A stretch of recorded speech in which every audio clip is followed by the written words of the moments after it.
എന്താണ് ഈ പരബ്രഹ്മ ചൈതന്യക്രിയ? ആത്മാവെന്ന് പറയാറുണ്ട് നമ്മുടെ സോൾ.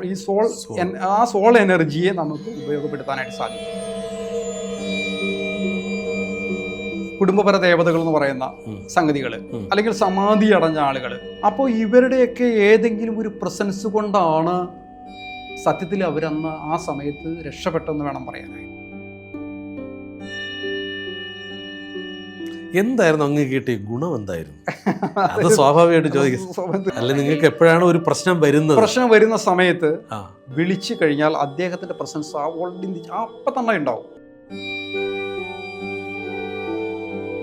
ഈ ഒരു 2 മാസം മുമ്പായിരുന്നു ഞാൻ എൻ്റെ ഒരു പുതിയ വീട് പണിത് ഞാൻ താമസം തുടങ്ങിയത്. ഞാൻ സ്ഥലം വാങ്ങിച്ചത് പോലും 1 രൂപ പോലും ഇല്ലാതിരുന്ന സമയത്താണ് എൻ്റെ ബന്ധുസ്വന്തങ്ങളോ സുഹൃത്തുക്കൾക്ക് പോലും ചിന്തിക്കാൻ പറ്റാത്ത തരത്തിൽ പെട്ടെന്നൊരു വീട് ഒരു 8 മാസം കൊണ്ട് എനിക്ക് പൂർത്തീകരിക്കാൻ പറ്റി. അപ്പോൾ അതിന് ഇപ്പോഴും എൻ്റെ മുന്നിൽ ഇപ്പോൾ ഇരിക്കുമ്പോൾ അത് അദ്ദേഹത്തിൻ്റെ ഇതെൻ്റെ മുന്നിൽ ഇപ്പോൾ ഉള്ളതായിട്ട് എനിക്ക് ഫീൽ ചെയ്യാം.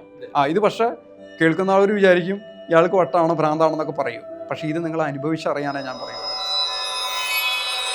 നിങ്ങൾക്ക് നിങ്ങളുടേതായ ഒരു സ്ക്രീനിൽ നിങ്ങൾ കണ്ടെത്തിയ അദ്ദേഹത്തെ വിളിച്ചു കഴിയുമ്പോൾ മാത്രമാണ് നിങ്ങൾ വൈബ്രേറ്റ് ചെയ്യുക. ഇനിയിപ്പോൾ ഇത് ഒരു റേക്കി ഹീലിംഗ്, പ്രാണി ഹീലിംഗ് ചെയ്യുന്ന ആൾക്കാരായിക്കോട്ടെ, ഒരു താന്ത്രികരോ മാന്ത്രികരോ ആയിട്ടുള്ള ആളുകളായിക്കോട്ടെ, അവർക്കൊക്കെ കൂടുതൽ ഉപയോഗപ്പെടുത്താൻ പറ്റും.